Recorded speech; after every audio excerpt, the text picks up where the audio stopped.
Hello guys, पवन master computer guide या YouTube चॅनलवर तुमचं सर्वांचं स्वागत करतोय. आपण प्रश्न कसे सोडवायचे ते आपण इतक्यात आपण पाहू. तर बघा 101 पासूनचे आपण आता प्रश्न सोडवणार आहोत. तर प्रश्न काय म्हणतोय ते लक्ष द्या. इथं फंक्शन वापरून F16 मध्ये असणारे जास्तीत जास्त इश्यू क्वांटिटी दाखवा म्हणत आहे. तर इथं आपण सुरुवात करूया. Display the maximum issue quantity in F16 using the function. सुरुवात करायचं आहे आणि यामध्ये बघा तुम्हाला F आणि हा 16 जिथे काय तिथे त्या ठिकाणी सिलेक्ट करून घ्यायचं. ऑटो सम फंक्शनमध्ये इथे घ्यायचं जास्तीत जास्त म्हणजे मॅक्झिमम फंक्शन. इथं क्लिक करा. त्याच्यानंतर जेवढं आपल्याला काय आहे मार्क दिलं त्याला सिलेक्ट करून कीबोर्डवरून एंटर की बटन प्रेस करायचं आहे. ठीक आहे. आणि इथं तुम्हाला मॅक्झिमम व्हॅल्यू आलेली आहे. ओके बटनवर क्लिक करा. पुढं चला. कमीत कमी विद्यार्थी उत्तीर्ण झालेले असलेला विभाग शोधा आणि तो विभाग त्याचा टेक्स्ट कलर बदलून ब्ल्यू करा. बघा प्रश्न काय म्हटलेला आहे, जो कमीत कमी पास झालेला विभाग आहे.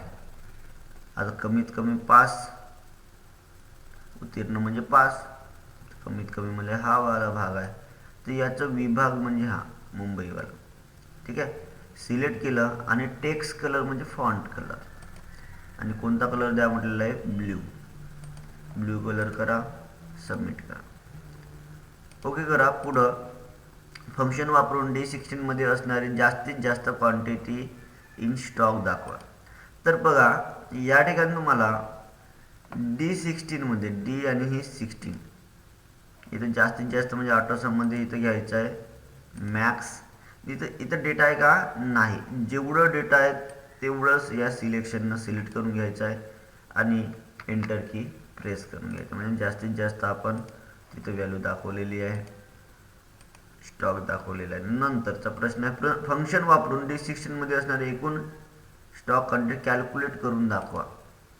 आता कॅल्क्युलेट पण करायचं आहे. सेम ऑप्शन आहे आपल्याला ज्या ठिकाणी काढायचं D16 मध्ये ऑटो सम मध्ये सम आणि इथं रेंज सिलेक्ट करून घ्यायची. एंटर की प्रेस. सबमिट करा. ओके. पुढं सीट नंबर M662215 चे एव्हरेज मार्क कॅल्क्युलेट करा आणि फंक्शनचा उपयोग करून K11 मध्ये रिझल्ट डिस्प्ले करा. बघा K11 मध्ये रिझल्ट काढायचा आहे आपल्याला. K11 दिसतोय. K11 सिलेक्ट केलं. ऑटोसम मध्ये एव्हरेजची रेंज सिलेक्ट झालेला आहे मिलिंद जगतापची आणि तो आपला रोल नंबर दिसतोय. एंटर की प्रेस करा. सबमिट करा. ओके. पुढं फंक्शन वापरून F16 मध्ये असणारे एव्हरेज इश्यू क्वांटिटी कॅल्क्युलेट करून दाखवा. बघा सेम प्रश्न आहे. M16 मध्ये जायचं आपल्याला, sorry F16 select, total calculate करून दाखवायचं आहे. म्हणजे सॉरी या ठिकाणी बघा मिस्टेक झाला, मी बॅकस्पेस आणि डिलीट बटनचा वापर करून काढून घेतोय. ऑटोसममध्ये एव्हरेज घ्यायचं आहे. बाजूला क्लिक करा एकदा. सॉरी इथं बघा ऑटोसममध्ये एव्हरेज घ्यायचा आहे. त्याच्यानंतर रेंज सिलेक्ट करायची आहे. ठीक आहे. रेंज व्यवस्थित सिलेक्ट करायची आहे. एंटर बटन प्रेस करायचं आहे. त्याच्यानंतर करायचं आहे सबमिट. ओके. पुढं G9, G10, G11, G12 या सेल्समध्ये अनुक्रमे 6000 म्हणजे 6000, 12000 म्हणजे 12000, 7500 म्हणजे 7500, 9000 म्हणजे 9000 या व्हॅल्यूज इन्सर्ट करा. G9 ते G11 या सेल रेंजमधील बेरीज कॅल्क्युलेट करा आणि फंक्शनचा उपयोग करून ती G15 या सेलमध्ये डिस्प्ले करा. बघा प्रश्न थोडं सोपं पण आहे, बट गुण फास्ट घाई करायची नाही आहे. घाई झाली तर तो चुका होण्याचे चान्सेस असतात. बघा G9 मध्ये टाईप करायचं आहे बघा 6000, त्याच्यानंतर G10 मध्ये 12000, नंतर G11 मध्ये 7500 आणि G12 मध्ये 9000 आणि आपल्याला तो कुठं काढायचा आहे, G15 मध्ये. आता G15 मध्ये आपल्याला टोटल कॅल्क्युलेट करायचं, बेरीज करणे म्हणजे सम करणे. ऑटो सम फंक्शन म्हणजे जायचं सम. बट एक कंडिशन आहे. आता आपल्याला कोणत्या रेंजची बेरीज काढायची आहे, G9 ते G11. G9 ते G11 सिलेक्ट करायचं. बघा G9 G11 आलेला आहे. कीबोर्डवरून एंटर बटन प्रेस करा. मी या 9000ला सिलेक्ट केलेलं नाही, कारण आपल्याला 3च रेंजचं सिलेक्ट करायचं होतं. जास्तीत जास्त विद्यार्थी उत्तीर्ण झालेला असलेला विभाग शोधा. तो विभाग, त्याचा टेक्स्ट कलर ब्ल्यू आणि लाईट ग्रीन कलर हायलाईट करा. आता बघा, तुम्हाला जास्तीत जास्त उत्तीर्ण झालेले म्हणजे पास झालेले विद्यार्थी मित्रांनो, जास्तीत जास्त पास झालेल्या विद्यार्थीचा जो विभाग आहे तो आहे औरंगाबाद. याला सिलेक्ट करून घ्यायचं. आपल्या रेंजमधील टेक्स्ट कलर ब्ल्यू द्यायचा, इथून द्यायचा टेक्स्ट कलर ब्ल्यू आणि हायलाईट कलर म्हणजे हा तो तुम्हाला बॅकग्राऊंड कलर, फील कलर मित्रांनो, लाईट ग्रीन कलर. कोणता कलर आहे? Light green. हायलाईट केलेला आहे. चला सबमिट करून घेऊ. त्याच्यानंतर दिलेल्या डॉक्युमेंटमध्ये फ्री सेमिनार असा टेक्स्ट असलेल्या सेलचा सेल शेडिंग रंग बदलून लाईट ग्रीन करा. आता बघा, लाईट ग्रीन करायचं आहे आपल्याला. फ्री सेमिनार इथं दिलेला आहे. इथे तुम्हाला लाईट ग्रीनसाठी तुम्हाला बघा फिल कलरमध्ये जायचं आहे आणि टेक्स्ट असलेल्या सेल शेडिंग कलर, कोणता कलर म्हटलेला आहे? लाईट ग्रीन केलेला आहे, लाईट ग्रीन. चला सबमिट करून घेऊ. पुढं कमीत कमी विद्यार्थी उत्तीर्ण झालेला विभाग शोधा. तो विभाग, त्याचा टेक्स्ट कलर ब्ल्यू आणि रेड कलर हायलाईट करा. बघा, आता विभाग आपल्याला चेंज होत आहे. कमी उत्तीर्ण झालेले म्हणजे कमी पास झालेले आपल्याला तो विभाग शोधलेला आहे आणि या विभागामध्ये टेक्स्ट कलर ब्ल्यू, ठीक आहे, आणि त्यासोबत हायलाईट कलर रेड करायचं आहे. सबमिट करून घ्या. पुढं बघा, दिलेल्या स्प्रेडशीटमध्ये B4 ते B5 सेलवर मर्ज इन सेंटर पर्याय लागू करा. या मर्ज केलेल्या सेल्समध्ये तुमच्या आवडीचा लाईट ग्रीन कलर देखील लागू करा. आता बघा, या ठिकाणी तुम्हाला B4 आणि B5 सिलेक्ट केलं, मर्ज इन सेंटरचा वापर करायचा आहे आणि त्यासोबत लाईट ग्रीन कलर पण त्या ठिकाणी भरायचं आहे. चला सिलेक्ट कर गेलेलं होतं आपण. त्याच्यानंतर दिलेल्या स्प्रेडशीट फाईलमध्ये हेडर रोच्या सेंटर सेक्शनमध्ये ग्रेड शीट हे हेडर इन्सर्ट करा आणि हेडर एंटर केल्यानंतर A1 सेलवर क्लिक करा. आता बघा, हेडर टाईप करायचं आपल्याला. हेडर इन्सर्ट टॅबमध्ये तुम्हाला बघा टेक्स्ट ग्रुपमध्ये हेडर दिला आहे, क्लिक करून घ्या येतं आणि इथं टाईप काय करायचं आहे मित्रांनो? ग्रेड शीट आणि A1 सेल ना दिसत मित्रांनो. या ठिकाणी वरती स्क्रोल करा. आता स्क्रोल तर होत नाही, तर स्क्रोल बारचा वापर करायचा आहे. याला लेफ्ट बटन प्रेस करून वरती खिचायचं. इथं बघा A आणि 1 सेल, इथं क्लिक करायचं. हा एकत्र पूर्ण सिलेक्ट झालेला आहे. सबमिट करा, कारण तो मर्ज इन सेंटर आहे. चला सबमिट करूया. पुढं नागपूर विभागाच्या रिजनमध्ये बसलेला अपीयर विद्यार्थ्यांमधील पास झालेल्या विद्यार्थ्यांची टक्केवारी काढा आणि त्यांचा रिझल्ट सेल E14 मध्ये दाखवा. तर पहा, या ठिकाणी तुम्हाला कुठं काढायचं आहे? E14 मध्ये आपल्याला काढायचं आहे. इथं सिलेक्ट करून घ्या व्यवस्थित, E14. आता पास झालेले विद्यार्थी काढायचा बघा, इक्वल टू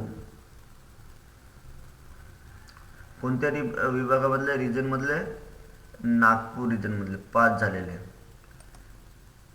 झालेले विद्यार्थी घ्यायचं इंटू 100. इंटू म्हणजे आपण त्याला गुणणार आहोत. आपण कशाने? 100ने. आणि 100ने गुणल्यानंतर अपीयर स्टुडंटला सिलेक्ट करा. बघा, तुम्हाला या ठिकाणी फॉर्म्युला दिसतोय, ठीक आहे. इक्वल टू पास झालेले स्टुडंट इंटू 100, ठीक आहे, डिवाइड बाय अपीयर स्टुडंट आणि एंटर बटन प्रेस करून घ्या. ठीक आहे, मार्क आलेला सबमिट करून घ्या. ओके करा. पुढं दिलेल्या शीटची एक कॉपी तयार करा आणि तिचे नाव डे 1 असे रिनेम करा. दिलेल्या शीटचं बघा, इथं शीट खाली असते, ठीक आहे. इथं शीट प्रश्नामध्ये दिला आहे, शीट खाली असते. या ठिकाणी शीट 1 कसं कॉपी करायचं आहे तर बघा, तुम्हाला याच्यावर राईट क्लिक करू शकता, मूव ऑर कॉपी शीट. आपल्याला पाहिजे एक रिनेम करायचा. या ठिकाणी जायचं, दिलेल्या शीटची एक कॉपी तयार करायचं. कॉपी म्हणजे बघा, या ठिकाणी क्रिएट अ कॉपीवर क्लिक करून घ्यायचं आहे.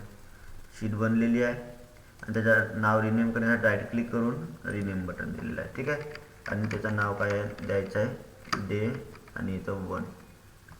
टाईप केल्याच्या नंतर बाजूला क्लिक करून घ्यायचं, रिनेम होऊन जातो. सबमिट करा. पुढं दिलेल्या स्प्रेडशीटमध्ये B3 सेलमध्ये अडोबी रेफिनरी टेक्स्ट एंटर करा. सेल बॉर्डरपासून टेक्स्टला उजवीकडे आत सरकवण्यासाठी इन्क्रीज इंडेंट पर्याय वापरा.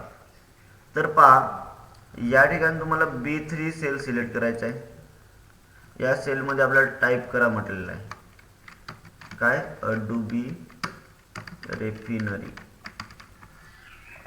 एंटर केल्याच्या नंतर या सेल बॉर्डरपासून टेक्स्टला उजवीकडे सरकवण्यासाठी बघा या ठिकाणी तुम्हाला इन्क्रीज करायचं आहे उजवीकडे. ठीक आहे, एकदा मी क्लिक केलेलं आहे, थोडं बाजूला आलेलं आहे. सबमिट करून घ्या. ओके. पुढं दिलेल्या स्टुडंट डेटाबेसमध्ये पृथ्वीच्या इमेजला बाजूला एक टेक्स्ट बॉक्स इन्सर्ट करा. त्यामध्ये टेक्स्ट कलरसाठी येलो रंग आणि बॅकग्राऊंड कलरसाठी रेड करा. तर बघा मित्रांनो, या ठिकाणी एक इमेज दिली आहे पृथ्वीची आणि त्याच्या बाजूला आपल्याला इन्सर्ट करायचं आहे. शेपमध्ये पण टेक्स्ट बॉक्स असते, अथवा तुम्ही इकडे टेक्स्ट ग्रुपमध्ये पण टेक्स्ट बॉक्स आहे. क्लिक करायचं, इथं प्लस सिम्बॉल सारखं दिसते, इन्सर्ट करून घ्या. आणि याच्यामध्ये बघा टेक्स्ट कलर पण द्यायचा आहे. बघा टेक्स्ट कलरसाठी येलो आणि बॅकग्राऊंड कलरसाठी पण ऑप्शन आहे. टेक्स्ट कलर येलो आणि बॅकग्राऊंड कलरसाठी रेड. पण एक कंडिशन आहे. ठीक आहे, या ठिकाणी आपण इन्सर्ट केला व्यवस्थित आलेला आहे. ठीक आहे, बट याच्यामध्ये बघा आपण त्याला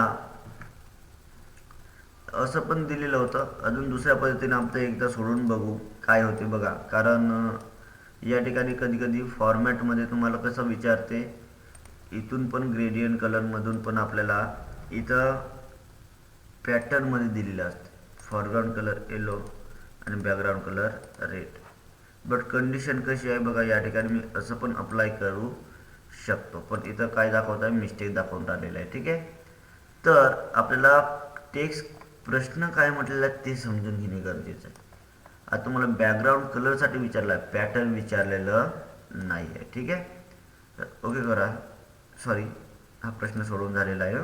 ठीक आहे, पुढं दिलेल्या स्प्रेडशीटमध्ये सेल N4 मध्ये इफ फंक्शन वापरा जर सेल J4 ची किंमत 50 पेक्षा अधिक असेल तर रिझल्ट ट्रू दाखवा.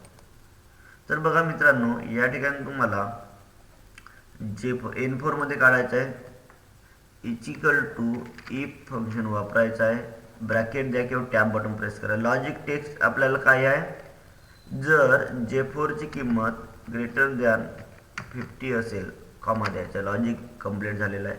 व्हॅल्यू काय द्यायचं आहे, J4 ची किंमत 50 पेक्षा अधिक असेल तर दिलंच आहे, अधिक असेल तर रिझल्टमध्ये काय दाखवायचं आहे, ट्रू दाखवायचं आहे. तर जेव्हा आपण डायरेक्टली फॉर्म्युला म्हणजे जेव्हा आपण एखादा वर्ड लिहायचा आहे किंवा टाईप करायचा आहे तर इन्व्हर्टेड कॉमा सोबत तो टाईप करायचा असते. पण इन्व्हर्टेड कॉमा मी क्लिक करतोय, टाईप करतोय या ठिकाणी, त्यासोबत कॅपिटलमध्ये ट्रू टाईप करून घेतोय आणि डबल इन्व्हर्टेड कॉमा करतोय कंप्लीट.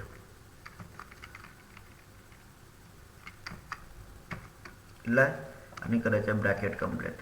तुम्हाला इथं पण फॉर्म्युला दिसतोय. ठीक आहे, एंटर बटन प्रेस करा, सबमिट करा. ओके करा. पुढं दिलेल्या स्टुडंट डेटाबेसमध्ये पृथ्वीच्या इमेजच्या बाजूला एक टेक्स्ट बॉक्स इन्सर्ट करा. त्यामध्ये फॉरग्राऊंड कलरसाठी बघा येलो आणि पार्श्वभूमीसाठी बॅकग्राऊंड कलर इन्सर्ट करायचा आणि तुमच्या आवडीचा पॅटर्न घाला. बघा हा प्रश्न आणि त्या प्रश्नामध्ये गोंधळ व्हायला नको. मी या पद्धतीचा प्रश्नाचं आन्सर याच्या पुढील प्रश्नामध्ये याच्या आधीच्या प्रश्नामध्ये दिलेलं होतं, सांगितलं होतं. सेम प्रश्न आहे बट तुम्हाला गोंधळ होण्याचे चान्सेस असतात. मी तुम्हाला चुका वगैरे दोन्ही पण सांगून राहिलेलं आहे. या ठिकाणी सिलेक्ट करतोय बघा कसं सोडवायचं. फॉर्मॅटमध्ये शेप फील्डमध्ये ग्रेडियंटमध्ये मोरग्रेडियंटमध्ये जायचं. बघा या ठिकाणी पॅटर्नवर क्लिक करून घ्यायचं. त्याच्यानंतर इथं तुम्हाला फॉरग्राऊंड कलर येलो आणि बॅकग्राऊंड कलर इथून घ्यायचं आहे रेड. ठीक आहे, आणि तुमच्या आवडीचा पॅटर्न घालायचा म्हणून कोणतं पण इथं पॅटर्न निवडा. ठीक आहे, क्लोज करून घ्या, सबमिट करा. त्याच्यानंतर दिलेल्या स्प्रेडशीटमध्ये सेल श्रेणी I6 I21 मध्ये वर्ष 2013-2016 मधील एकूण पसंतीची गणना करण्यासाठी योग्य फंक्शन वापरा. बघा, तर या ठिकाणी इथे मी काय करतोय, कुठं काढायचं आहे, I6 स्क्रोल करा बघा, I6 सिलेक्ट केलं. एकूण गणना म्हणजे आता आठवड्यामध्ये सम फंक्शन घ्यायचं आहे आणि 2003 पासूनचं आहे बघा, 2003 ते 2016 रेंज दिलेली आहे. अथवा मी इथं सिलेक्ट करणार नव्हतं कारण इथं रेंज आहे, तेवढी सिलेक्ट करून घ्या, एंटर बटन प्रेस करा आणि याला करायचं आहे ऑटोफिल. तर याच्यावर डबल क्लिक करून घ्या. झालं, टोटल व्हॅल्यू निघालेली आहे. सबमिट करा. पुढील प्रश्नाकडे लक्ष द्या. दिलेल्या शीटची एक कॉपी तयार करा, तिचे नाव कॉपी असे रिनेम करा. आता बघा, दिलेल्या शीटचे आपल्याला काय करायचं आहे, कॉपी माहीत आहे, जी शीट आहे दिलेली याच्यावर राईट क्लिक करा, मूव्हवर कॉपी. आपण मूव टू एंड वगैरे करू शकतो कारण आपल्याला दिलेलं नाही प्रश्न, तर बट एंड करून घेऊ, क्रिएट कॉपी करू आणि त्या शीटचं नाव काय द्यायचं आहे, त्याला सिलेक्ट करून टाईप करा कॉपी. चला, बाजूला क्लिक करून घ्या, सबमिट करा. पुढील प्रश्नाकडे जायच्या अगोदर आपण 1 ते 20 पर्यंत प्रश्न सोडल्यात. तर व्हिडिओ कसं वाटला नक्कीच कमेंटमध्ये सांगा. आवडलं असल्यास तरी पण कमेंट टाका, नाही आवडलं तरी पण कमेंट टाकू शकता मित्रांनो. आणि आवडल्यास तुम्ही नक्कीच कमेंट वगैरे करा, जेणेकरून मला उत्साह वाढेल आणि तुम्हाला नवीन नवीन व्हिडिओ तुमच्या या पवन मास्टर कॉम्प्युटर गाईड या यूट्यूब चॅनलवर टाकत असणार. तर आपल्या पवन मास्टर कॉम्प्युटर गाईड या यूट्यूब चॅनलला नक्कीच फॉलो करा, शेअर करा, कमेंट करा. चला तर मित्रांनो, बाय बाय.